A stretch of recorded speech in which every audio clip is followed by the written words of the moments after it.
Bienvenue dans la quotidienne et ça y est, c'est désormais enfin officiel, André Onana est le nouveau gardien de Manchester United. Montant de l'opération, 55 millions d'euros, ce qui fait de lui le troisième gardien le plus cher de l'histoire derrière, Hugo tu sais Kepa. Et Ah, j'ai vu. T'es bon, Kepa, premier, 80 millions d'euros. Et le deuxième, c'était Alisson, le gardien de Liverpool. Ouais, t'es mauvais. Onana va rejoindre ses coéquipiers en pleine tournée américaine et retrouvera notamment un certain Casemiro qui est revenu bien portant de ses vacances. Voilà, regardez les images. Merci Twitter, on n'est jamais déçus. Et du côté de l'autre Manchester, ils ont également commencé leur tournée, mais du côté du Japon. Et ils n'en ont pas fait trop pour leur arrivée, voilà, tout en sobriété, toujours.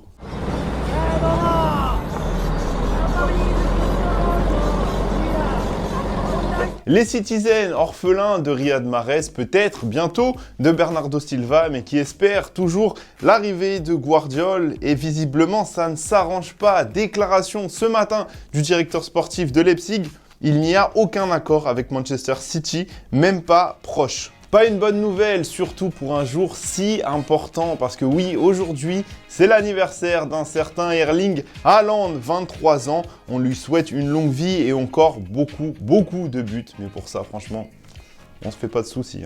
Happy birthday to you. Happy birthday, dear Haaland. Happy birthday to you.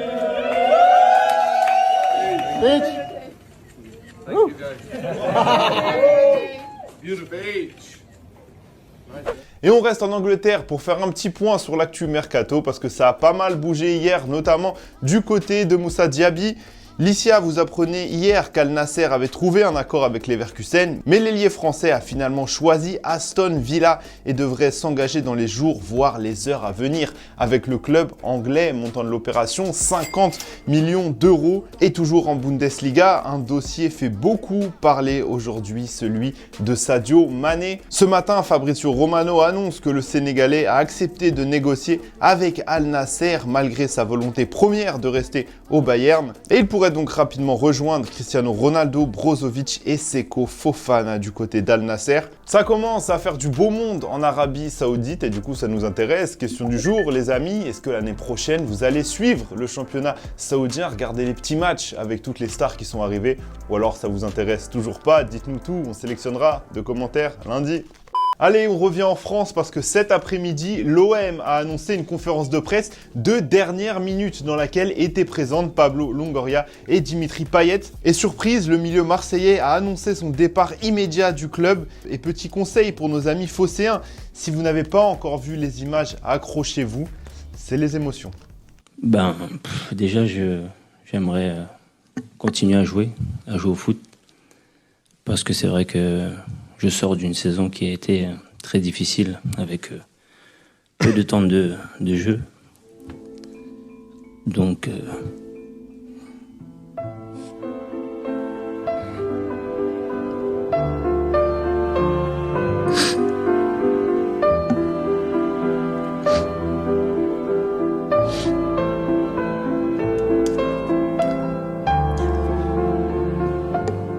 là, ça va être dur.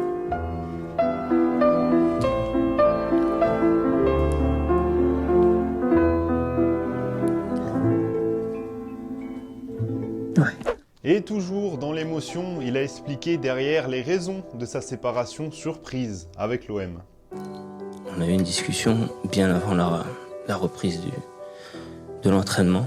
C'est pas ce qui était prévu forcément de mon côté, mais je pense que aujourd'hui, j'ai mis un peu de temps à réfléchir, à essayer de trouver la meilleure solution. Et la meilleure solution, c'est d'accepter cette décision du club.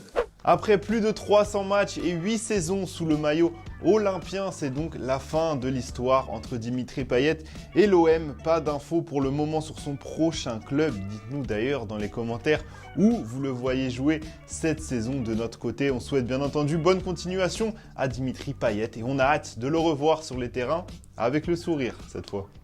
Et on reste en France avec une triste nouvelle du côté du PSG, plus particulièrement pour son gardien Gigio Donnarumma qui a été cambriolé cette nuit alors qu'il était à son domicile avec son épouse. Selon RMC Sport, plusieurs individus ont donné des coups au gardien du PSG, lui occasionnant 2 plaies à la tête avant de le ligoter avec sa compagne, puis lui dérober bijoux, sacs et montres sous la menace d'une arme.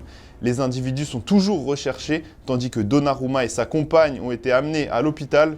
La bêtise humaine, encore une fois mis à l'honneur cette nuit, malheureusement, on pose bien fort à Donnarumma et sa compagne. Et pour clore cette histoire, sachez que le gardien parisien sera malgré tout du voyage demain avec le groupe pour la tournée au Japon.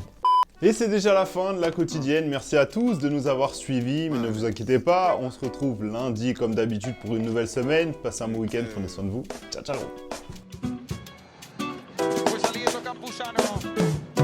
Let's go. See the house in Avapa. Say now you sabi you buy yam. Beg, bring them. If I jam you, you go tire. Okay, get what you turn me on. My Kevin's big is not little. Big, say she want jump in my vehicle. They know we are African bad man. Anywhere we go, we gotta stand strong. When they ask me where I come from, I tell them straight I'm an African. They gotta love me to the maximum. They need me.